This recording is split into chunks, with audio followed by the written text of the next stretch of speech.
রাত তখন সরে সরে ভোরের দিকে যাচ্ছে। আকাশ ধূসর, রাস্তার ল্যাম্পপোস্টগুলোর আলো যেন কাঁপছে। হঠাৎ গুলশান ২ নম্বর সার্কেলের দিকে একটি কালো এসইউভি ধীরে এসে থামল। গাড়ির জানালায় কেউ ছিল না, বরং যেন ছিল একটি নীরবতা যা শহরের বুক চিরে বয়ে যাওয়া রাজনীতির ঝড়কে থামিয়ে দিচ্ছিল। এক মুহূর্ত পর গাড়ির অন্ধকার ভেতর থেকে বেরিয়ে এলেন একজন লোক। তার চোখে আতঙ্ক নেই, বরং এক ধরনের অদ্ভুত ঠান্ডা আত্মবিশ্বাস। মোবাইল স্ক্রিনে ভেসে উঠল একটি নিউজ অ্যালার্ট। বিএনপি সরকার গঠন করছে, ভারতে মিশ্র প্রতিক্রিয়া। লোকটি গভীর নিঃশ্বাস নিল, আকাশে তাকিয়ে মৃদুস্বরে বলল, ঝড় শুরু হয়েছে, এখনও কারো কিছু বুঝে উঠতে বাকি। এটাই ছিল নতুন বাংলাদেশের রাজনৈতিক নাটকের প্রথম ইঙ্গিত। এবং এই ঝড়ে শুধু ঢাকা নয়, কাঁপবে দিল্লি, ইসলামাবাদ, বেইজিং, ওয়াশিংটনও। ভারতীয় মিডিয়ার অদ্ভুত উল্লাস মানুষকে প্রথমে বিভ্রান্ত করল। কারণ উল্লাসটা ছিল বিএনপি জয়ের জন্য নয়, উল্লাস ছিল জামায়াত ইসলাম ক্ষমতায় আসেনি এ কারণে।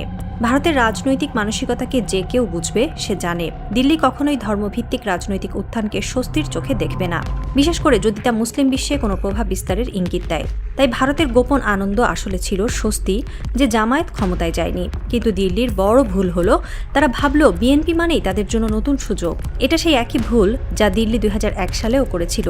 তখন তারা বিশ্বাস করেছিল বিএনপি মানেই ভারতের পরবর্তী কৌশলগত মিত্র। কিন্তু ইতিহাস সাক্ষী, এই ধরনের অনুমান শেষ পর্যন্ত খুবই ব্যয়বহুল হয়। ভারতের মিডিয়া লিখতে শুরু করলো, নতুন সম্পর্কের সময় এসেছে, বাংলাদেশ এখন ভারতের সঙ্গে পুরনো দ্বন্দ্ব ভুলবে, বিএনপির আশায় স্থিতিশীলতা ফিরবে। কিন্তু তারা বুঝল না এই উল্লাস হলো সময় পূর্ব মিষ্টি খাওয়া, যা পাকিস্তানি ভাষ্যকারদের মতে হিন্দুত্ব গোবর ভক্তদের চিরায়ত সমস্যা। ঢাকায় সরকার গঠনের চতুর্থ দিন, প্রধানমন্ত্রীর কার্যালয়ের গোপন কক্ষে বৈঠকের শেষে একটি ঘোষণা, একটি মাত্র বাক্যেই বদলে গেল ভারত বাংলাদেশ কূটনীতি। বাক্যটি হলো, আমরা ভারতকে অনুরোধ জানাচ্ছি শেখ হাসিনাকে বাংলাদেশে ফেরত দেওয়া হোক। যে দাবি প্রথম তুলেছিলেন অধ্যাপক মোহাম্মদ ইউনুস, আজ সেটি বিএনপির প্রথম আনুষ্ঠানিক অবস্থান। এটাই ছিল ভারতের ভুলের প্রথম ধাক্কা। দিল্লি ভেবে রেখেছিল বিএনপি ক্ষমতায় এলে তারা অতীত ভুলে যাবে, নতুন ইতিহাস লিখবে। কিন্তু বিএনপি জানে শেখ হাসিনার আমলে তাদের রাজনৈতিক কর্মীদের উপর যে দমন পীড়ন হয়েছিল তার হিসাব জাতিকে দিতে হবে।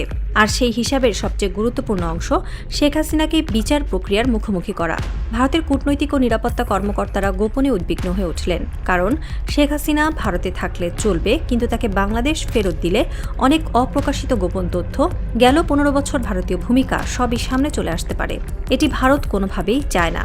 কিন্তু বিএনপির খুব শক্তভাবে জানিয়ে দিল এটি নতুন সরকারের নীতি, ব্যক্তিগত পছন্দ নয়। এটাই ছিল নতুন ঝড়ের শুরু। ঢাকার এক ব্যস্ত সংবাদ সম্মেলন, হঠাৎ পুলিশ প্রধান ঘোষণা দিলেন ওসমান হাদির ২ খুনি ভারতেই পালিয়ে আছে। কথাটি ছিল পুরনো, কিন্তু আজ নতুন প্রাসঙ্গিকতা পেল, কারণ নতুন সরকার ক্ষমতায় এসেছে এবং তাদের উপর চাপ বাড়ছে ছাত্র সমাজ থেকে ওসমান হাদির হত্যার বিচার নিশ্চিত করতে। এখন প্রশ্ন দাঁড়ালো, এই খুনিদের ভারত থেকে ফেরত চাইবে বিএনপি? অবশ্যই চাইবে, এবং ভারত তা দিতে প্রস্তুত? অবশ্যই নয়। ইন্ডিয়া টুডে খবর প্রকাশ করলো ২ খুনি মেঘালয় দিয়ে প্রবেশ করেছে ভারতীয় এলাকায়। এটাই সেই কাঁটা যা ভারত সরাতে পারবে না, কারণ দিলে ভারতের অতীত ভূমিকা প্রকাশ পেয়ে যাবে, আর না দিলে বিএনপি সরকারের সঙ্গে স্বাভাবিক সম্পর্ক ব্যাহত হবে। ভারতের আলোচনা কক্ষে তখন নীরবতা, যেন কেউ ভুল হিসাবের বোর্ড ভেঙে ফেলেছে। বাংলাদেশের সামরিক বাহিনী গত ২ বছর যে পথে হাঁটছিল তার প্রতিটি ধাপই ভারতের মাথা ব্যথা বাড়াচ্ছে। সম্প্রতি পাকিস্তান ও বাংলাদেশের মধ্যে গভীর প্রতিরক্ষা চুক্তি হয়েছে। পাকিস্তানের বিমান বাহিনীর প্রধান ও বাংলাদেশের বিমান বাহিনীর প্রধান যৌথভাবে বৈঠক করেছেন। মূল আলোচ্য JF-17 ব্লক 3, সুপার মূষক ট্রেইনার, দীর্ঘমেয়াদী সামরিক সহায়তা, যৌথ প্রতিরক্ষা শিল্প উন্নয়ন। ভারতের জন্য এটা কেবল ২ দেশের মধ্যে সামরিক চুক্তি নয়, এটা ছিল ইতিহাসের ভয়াবহ পুনরাবৃত্তি। ১৯৭১ সালে ভাঙা সম্পর্ক আজ নতুনভাবে জোড়া লাগছে। আর ভারত জানে এই জোড়া লাগানো শুধু প্রতিরক্ষা নয়, এটা দক্ষিণ এশিয়ার শক্তির ভারসাম্য বদলে দিচ্ছে। বিএনপি একটা কথা খুব স্পষ্ট করেই বলেছে, আমরা সামরিক বিষয়ে হস্তক্ষেপ করব না, মিলিটারি তার কাজ স্বাধীনভাবে করবে। আর মিলিটারি ইতোমধ্যে পাকিস্তানের সঙ্গে কৌশলগত পথ চলা শুরু করে দিয়েছে। ভারত এতে কিছুই করতে পারবে না। এটাই ভারতের জন্য দ্বিতীয় বড় ভূমিকম্প। বাংলাদেশের সবচেয়ে বড় কৌশলগত জল প্রকল্প তিস্তা ব্যারেজ ও নদী ব্যবস্থাপনা ভারত এই প্রকল্প নিয়ে গুরুতর উদ্বিগ্ন, কারণ এটি ভারতের সিকিম উত্তরবঙ্গ অঞ্চলের কৌশলগত সংবেদনশীলতার সঙ্গে জড়িত। কিন্তু বিএনপি ক্ষমতায় আসার 1 বছর আগেই চীনে গিয়ে আনুষ্ঠানিকভাবে ঘোষণা দিল তিস্তা প্রকল্প চীনই করবে। এটি দিল্লির অক্সিজেন কেটে দেওয়ার সমান, কারণ চীন তিস্তা নিয়ন্ত্রণ মানে ভারত চীন উত্তেজনার নতুন ফ্রন্ট। চীন যদি অবকাঠামো গড়ে তোলে, ভারতের নিরাপত্তা হুমকিতে। ভারতের সীমান্তের এত কাছাকাছি চীনা প্রকৌশলী প্রযুক্তি ও সেনা সংক্রান্ত উপস্থিতি ভারতের জন্য দুঃস্বপ্ন। ডেইলি স্টার শিরোনাম করল, বিএনপি নির্বাচিত হলে চীনা প্রকল্প চীনই বাস্তবায়িত করবে। এটা শুধু একটি প্রকল্পের ঘোষণা নয়, এটা ছিল স্পষ্ট বার্তা। বাংলাদেশ আর ভারত একচেটিয়া প্রভাবের এলাকা নয়।